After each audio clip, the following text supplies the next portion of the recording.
So yes, it made a new all-time high on the S&P 500, but we still were held within this tightening wedge pattern that's getting tighter and tighter. And as I've said to you, when you have a wedge pattern, remember, basically what you get here is price in it. That's why it forms the wedge. You're connecting the highs and the lows, and eventually it's forced out. When it gets to the head, it has to either break out or it has to either break down, right? One or the other. And so that's what we're really watching. Now, in general, if you look at pure probabilities, upsloping wedges tend to want to break down eventually. There's a slight higher percentage of that happening. When I say slight, we're not talking about huge. Maybe 60-40 kind of probabilities. So again, maybe slight favoring to the downside, but let's watch here. Now, if we get above, remember I taught you guys the confirmation signal yesterday, at least the basics of it. There's a little bit more in-depth stuff that I teach in my courses, but we want to see if it closes above this line, does it confirm on the daily chart? That is the end all be all versus a fake out. Don't think, by the way, that institutions don't know this channel exists, and don't think they might not want to just get the last few shorts to get squeezed out by getting us just above this line and get the last few bulls on board and then think about reversing it. That stuff does happen, and as an investor, if you don't know these games, then you literally get eaten. It's like shark-infested waters, and you are one of the small fish that are dinner for the institutions. Okay, a couple other things over here. Negative divergence, and I use this in Bitcoin going into the spot ETF. This was a clear signal for my short where we made money on that drop with members of Verified Investing Crypto, and I've used this in many cases. Now, is it infallible? No, it can fail, of course, but it does give you a little bit of an edge. And in this game of investing, edges are everything. You just got to get those probabilities in your favor on every single trade, and it comes and then makes a new high here on price, but this makes a lower high. Now you have 3 points, which to me on the RSI becomes much more important. Like I said, I've used this on multiple charts, including on that Bitcoin spot ETF approval to get another that it was going to dump out, and it did fall 20%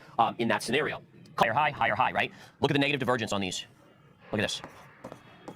Look at that. As price was going up, look at the even when you got to this high, you couldn't even get back to the 70 marker on that chart. That negative divergence, and then what happens? 20% drop, right? So again, do we have a negative